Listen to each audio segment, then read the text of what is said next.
of those. I've never been on this, but dozens of young, just hyper-prepared individuals. There were drones and planes and these trucks that could drive through gates that they were able to blast through, and no one got hurt. And they stunned these folks in pre-dawn hours, and they were one of 7 hospice owners that were shut down yesterday. To put that in perspective, in the prior 4 years, the governor of California had shut down 4 hospices. We shut down 7 in one night. And I'll get news for you today, Brett. Let's announce, make it clear to everybody, we've shut down already, just in the last 10 weeks, 221 hospices in California. Oh, wait, in the state of California, 220. Yeah, in Los Angeles, not even the state, in Los Angeles. So we're able to dramatically accelerate a process that had been meandering along in California. And we believe that there are 1,800 hospices in California. That's, by the way, about a third of the entire nation's hospice load is just in Los Angeles. We're going to be able to shut down, we hope, appropriately, half of them. We saw what happened in Minnesota. Now we're seeing the tip of the iceberg in California. Every time we see a fraud bust like this, it's framed as kind of bad actors, and that it's happening on such a large scale because the system allows for it. What incentives inside Medicare and Medicaid are actually enabling this kind of systemic issue? It's obviously been going on for years, right? Well, part of it is that government had been fragmented in its approach. So yesterday, the U.S. Attorney, Billy Asaili, led the charge. He got the Office of Inspector General, the Department of Justice. He got everyone working together. We're bringing in Scott Bessent in Treasury because guess what? Bank fraud's a big part of this. And we've also got a problem that's even larger, I think, in that we had told people in the federal government for the last 4 years under the Biden administration, don't do your job. Literally, we told people who were in charge of fraud that they should just sort of calm down. We don't want to have a big problem with this. This is not a legitimate issue. Just enroll people. We kept score in Medicare and Medicaid by looking at how many people were in the program, as opposed to were the right people in the program. And let's extend that now to autism. So what happened in Minnesota is they would pay moms to dishonestly say their children had autism. Brett, if you have a child in a neighborhood that's autistic and needs support, it's expensive and it's worth the investment. We should do it. It's the right thing. But if every child in the neighborhood is autistic, then no one really is getting those services. So you take scarce resources and funding and you now stretch it out. But here's the biggest message I can deliver tonight. This is critical. If these corrupt fraudsters are willing to steal your money, they will steal your health. They'll steal your life.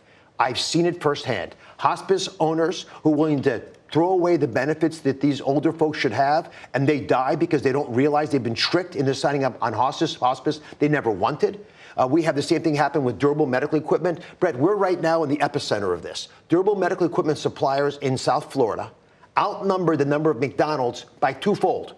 There's twice as many people selling wheelchairs and canes and braces in South Florida than there are McDonald's. How is that possible? All right, so do you have enough people? Does this task force have enough stuff? Are you going to be able to get after this to the point where the American people can go, okay, this is moving the needle, this is making a difference? Yes, because the president and the vice president and the task force says yes. So I spent yesterday, when we weren't doing the bust, talking to collaborators and talking about how we're going to be able to recruit the right people back into government, because we need people. And by the way, please, I came on the show in part to recruit folks. This is a generational opportunity to serve your nation. If you're interested in this space of fraud, come on, give us a call.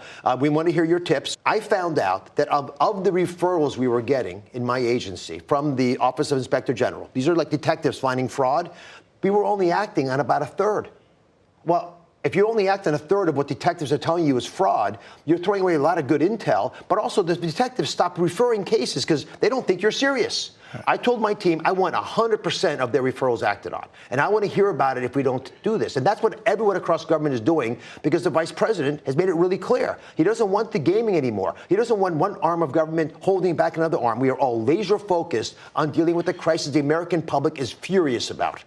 Can AI and data processing help you with the fraud detection real time to be able to deal with it on the front end? Brett, you're so smart. Come work with us. You got it. What you just said is profoundly important. One of the beauties of AI is that we could use it to catch fraud earlier and more accurately, but we could also use it to defend ourselves, because guess who's using AI? The fraudsters.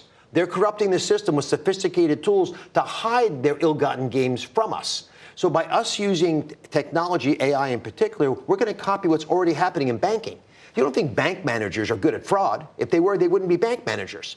AI is being used to help them think like a fraudster. We're doing the same thing for the first time. We've stopped billions of dollars from leaving the door of CMS. The goal for us is the money never leaves the building. And AI has helped us do that. Again, billions of dollars already because we can identify fraud as soon as the fraudsters start corrupting the system. And in the big picture, in the background, is insolvency of Medicare, which is now what, 2032? 2032 is when we predict the Medicare Trust Fund to go bankrupt. We can double that life expectancy. Medicaid, a program that I love and adore. The president says he loves and cherishes these programs. Let me be crystal clear. If we don't protect these programs from fraud, they will be destroyed by the corrupt system. And we don't want our most vulnerable citizens, folks who have had trouble, as Hubert Humphrey said, and it adorns the entryway to our building. We want people at the dawn of their life, at the twilight of their life, the young and the old, and those living in the shadows to be protected. If we don't take care of these beautiful programs, the crown jewels of our social safety net program, they will implode under the weight of the corruption that's now being pushed on them. All right, you mentioned the president, his approval. Overall, 43%, disapprove 57%. On health care, it's 38%, 61% disapprove. A lot of Republicans looking at these numbers going, the midterms right around the corner. Do you look at approval? Are you looking at how the public is perceiving some of these actions? The president saved Medicaid.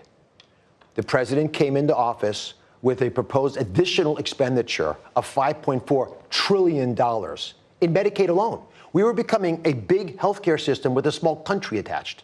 So the president said, don't cut Medicaid. In fact, put more money into Medicaid. And we did, $200 billion more over the next decade. But we're not going to pay for legalized money laundering. And what we've been able to do is create a solvent program which will keep Medicaid alive for the rest of my life, allow Medicare's trust fund to last longer as we deal with the trust fund crisis and the fraud. And by doing those brave decisions in the Working Families Tax Cut legislation, we added a lot of other health benefits. For example, for the first time ever, the largest investment in rural health care ever in our country, doubling the amount of money we're putting for Medicaid into these programs that help 60 million Americans who don't live in urban areas. We have done the right thing. So when people hear the stories, they nod their head up and down. They just want to know that we're doing the right thing. We're tightening our belt for the right reasons. But when you are in an environment with low approval ratings, you're getting ready for an election, you've had Secretary Noem let go of her position, the Attorney General let go of her position. Are people inside the administration looking over their shoulder? I'm not. Secretary Kennedy's not. And the president calls me all the time with very precise, well-targeted questions. He's an excellent executive, a superb leader. And all I need to know is that when I make a tough decision that I know we'll get some blowback on, but it's the right decision, the president says, go ahead. And you know what he usually says? I don't care what they say. Do what's right for the American people. Dr. Mehmet Oz, we appreciate the time. I appreciate you, Matt. Thank you.